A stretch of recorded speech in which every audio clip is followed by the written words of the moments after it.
250 XB mud motor. Sounds like a typical Andy thing to do.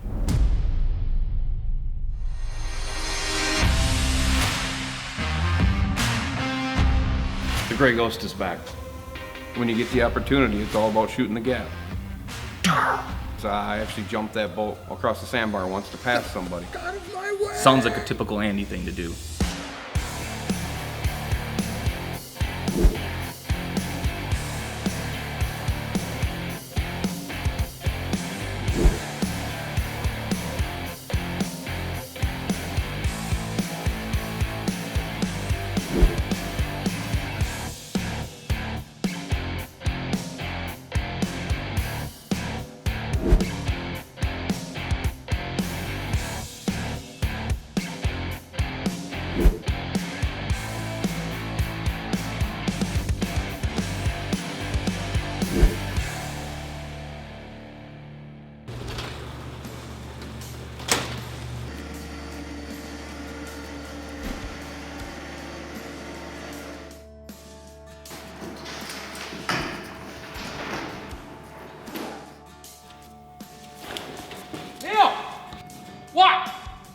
Look what we got today. The Gray Ghost. One of Andy's old champs. It's a little beat up right now. But back in the day, that thing was mint. It was gorgeous, and it hauled the mail. Lots of memories in that thing. It's back. All right, today we got one of my old 203 champions back in. That's what I went out to New York to get. I drove all the way out to New York, and I came back in like a 48-hour span, non-stop. That's where the whole stories begin with that boat. And then I brought it back and I put it on the water and I ran it for 5 minutes and it blew up. So I basically got my butt hosed on that one. So I pulled that Yamaha off that it had and I put that 250 Merc XB on it, which was, when I bought it, only had 30 hours on it. It came almost out of the crate. It was a great motor. I changed the lower unit on it and I drove that boat for 2 years. And during that time frame, there was a lot of stories that came with that boat because I was kind of just like a madman with that thing because it was so fast and fun to drive. I went through places I wasn't supposed to go through, like going through rice fields, going through stump fields. I actually jumped that boat across the sandbar once to pass somebody. We also had the experience when Neil and I fished that we ended up with, when we were trying to run a slough, there was actually some boats in front of us and they were cutting me off because they knew I was going to pass them. Best though, when I fished that tournament with you. When we were doing the zigzag with a couple guys in front of us. Oh, the parting of water? Yeah, when they were pissing you off. Yeah, because every time I come up on them, you close the gap. The best part was, you're screaming at them. I was screaming? Scream. Yeah. Yes, you do scream. I do scream. You're screaming at them, and you're coming up to their and they're doing this. Yeah. And as soon as you backed off, they start going like this. Yeah. And then as soon as you get up there, they're going like this. And you're just screaming at them. Finally, you just said, "Get the f out of my way!" Correct. And all of a sudden they went, yeah. Yeah. You blew right between them and they both looked at you like, where the hell's he going? Basically, like NASCAR, just pushed my way through, they opened up and away I went. It was one of them great deals that you get that look when you go by when your wash hits them. That's how close they were from the back of the boat. It was epic. I was laughing so hard and we just gone.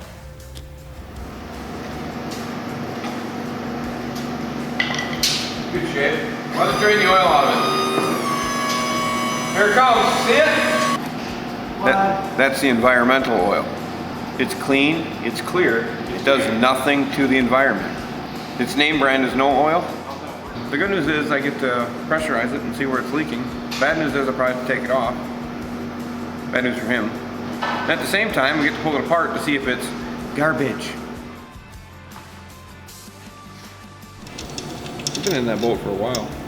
You can see him. He's kind of becoming accustomed with that boat. They're like friends. They're like friends. He goes home at night and he dreams of flat bottoms. I think you're mistaken, friend.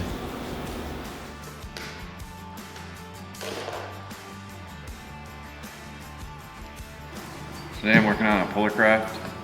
I'm going to be installing navigation lights, LED navigation lights. They last a lot longer than that. They last a lot. Well, just wait. Wait until he gets that panel off.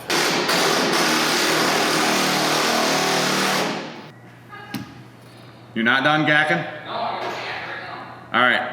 Oh, your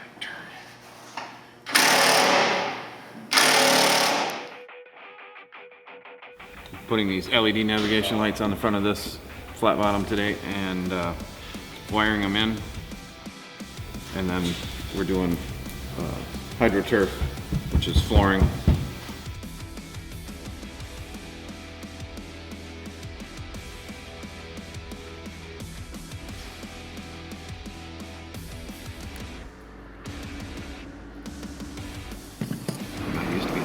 What is that? I would anyway. What is that? That's factory. I'm having a great time today. Every day is a good day at Team Marine. Right, Andy? I don't know. Today I'm working on a polar craft. Came in a couple days ago.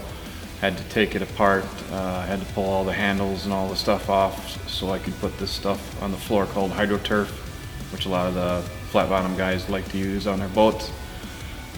Today I had to install the navigation lights in the front, and the customer wanted LEDs, so I had to fasten LEDs to the front of the boat and then wire them in.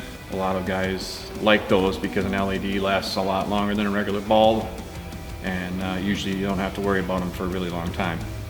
Right now, I'm figuring out where this leak is.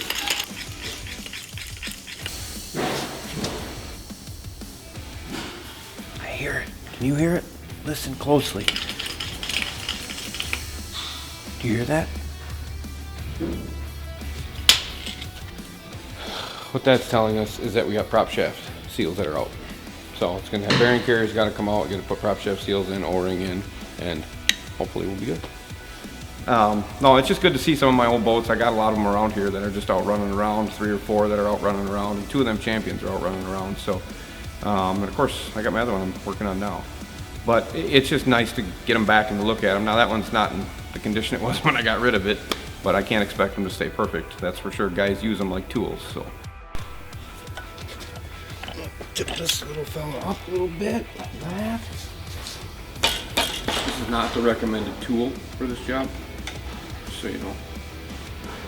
My hand is not recommended.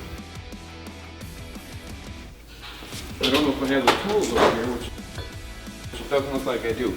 So if you wait right there, I'll be back.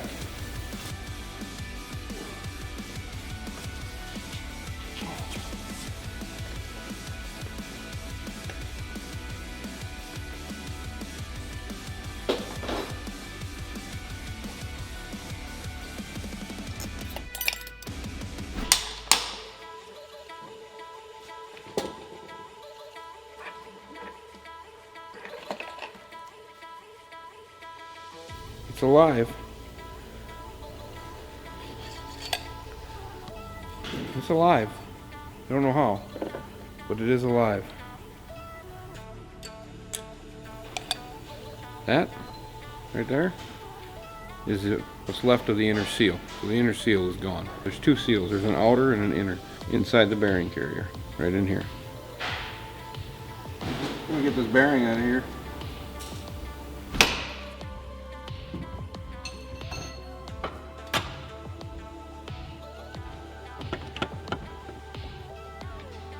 Talk to it on the way out.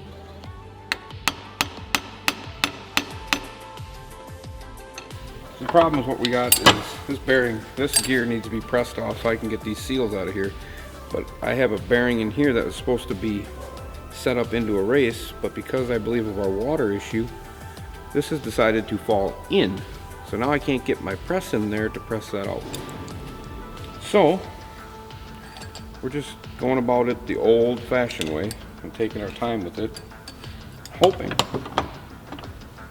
we'll be able to get it out without destroying everything.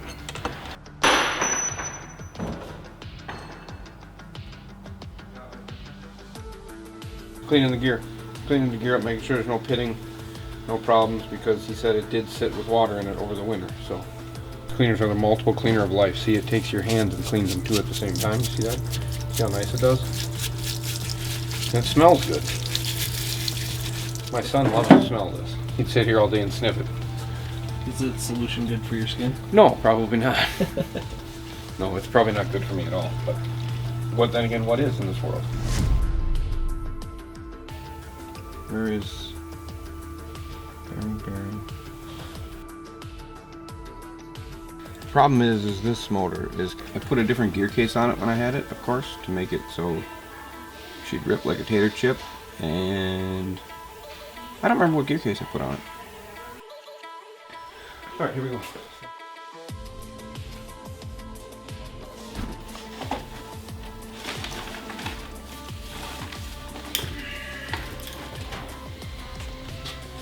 Looking for bolts that we do not have. We never have any bolts. No. We never have any. I don't know who owns this place, I do. but we never have what we need. It's not my fault. You guys don't reorder things. John, that's my fault. Yep. Okay, I get it. My fault. Oh, my little turd. Mexican made. That's the key. You gotta make sure everything gets made in Mexico. That's a handy dandy seal installer. That way you don't wreck your seals.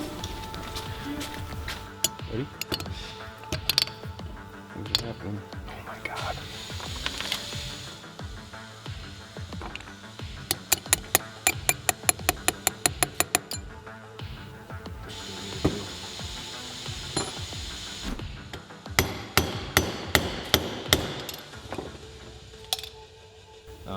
It came in today. He had water in his lower unit over the winter, and he was just hoping that it survived, and which it did. It survived. Just going to need a couple seals, get a water pump in it, and back at him.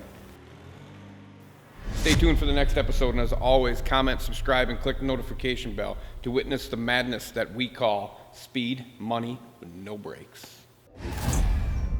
What are we doing? This is high tech. I never saw do this. Not that smart. Oh.